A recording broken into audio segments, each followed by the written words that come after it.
Hey, what's up, guys? My name is Luis Vallejo, and today I will be explaining two major concepts for Chapter 1. Concept 1 will be discussing the basic elements involved in the communication process.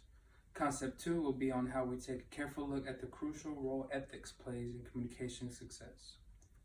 Communication is the process of people sharing thoughts, ideas, and feelings with each other in commonly understandable ways.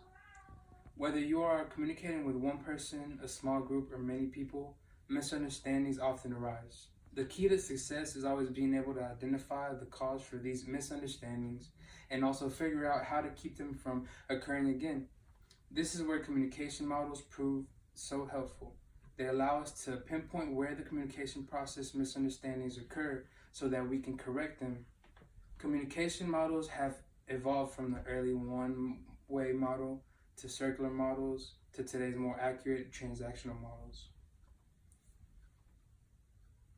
Alrighty guys, so now I'll be explaining the basic transaction model. The transaction model includes the following basic elements. So we got person A / person B, the stimulation and motivation, encoding and decoding, frames of reference, code, channel, feedback, environment, and noise. So either person A or B in the transaction model could be the sender or the receiver.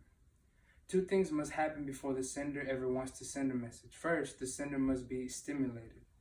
An internal or external stimulus triggers a thought, which then triggers the desire to communicate. After being stimulated and motivated to communicate, the sender must decide to how to convey a message to the specific receiver. The process of putting a message into the form in which it will become communicated is encoding. Or decoding, my fault. When the encoder message is picked up, the receiver tries to make sense out of it. That is to decode it. Decoding is a process that the receiver goes through in trying to interpret the exact meaning of a message. Because receivers decode messages, they're also referred to as a decoder. Next slide. Alrighty guys, so inaccurate encoding and decoding can be responsible for some of our major communication breakdowns.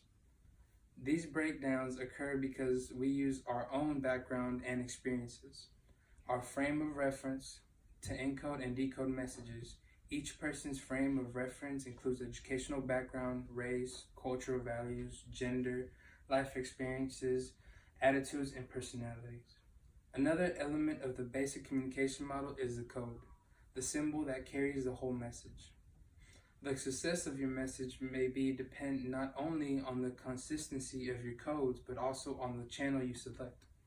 A channel is the medium select to carry the message. Now we move on to feedback. Feedback is the verbal and visual response to a message.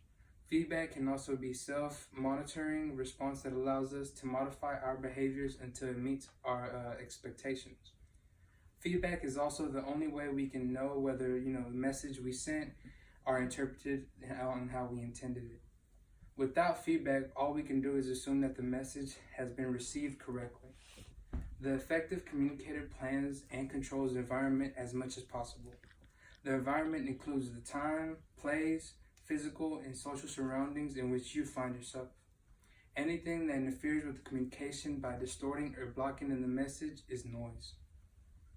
So guys, for concept 2, that talks about how to avoid unethical practices. It says that the manager and employees base their decisions on 4 ethical rules adopted from several ethic theories. So for the first one is the utilitarian rule. Ethical decisions create the greater good for the greatest number of people. We also got number 2, which is the moral right rule.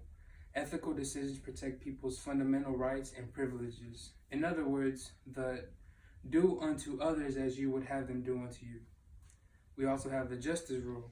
Ethical decisions provide fair and equal treatment for all individuals and groups involved. Then for the final 4th one, we have the practical rule. Ethical decisions are easy to communicate to people outside of the company because the typical person, without finding them acceptable, thus you feel good as well. Alright guys, so being an ethical person is a responsibility we all share. Even in small group settings, successful groups output is determined determined by the sense of ethics and responsibility each team member takes towards personal contributions. Chapter 1 in this section on ethics ends by asking you to think about your own personal ethical code.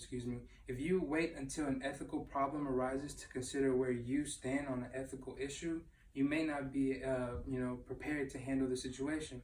In conclusion, guys, the basic elements involved in the communication process and how critical the role ethic plays in communication success is very important to have successful communication. Thank you for your time, guys.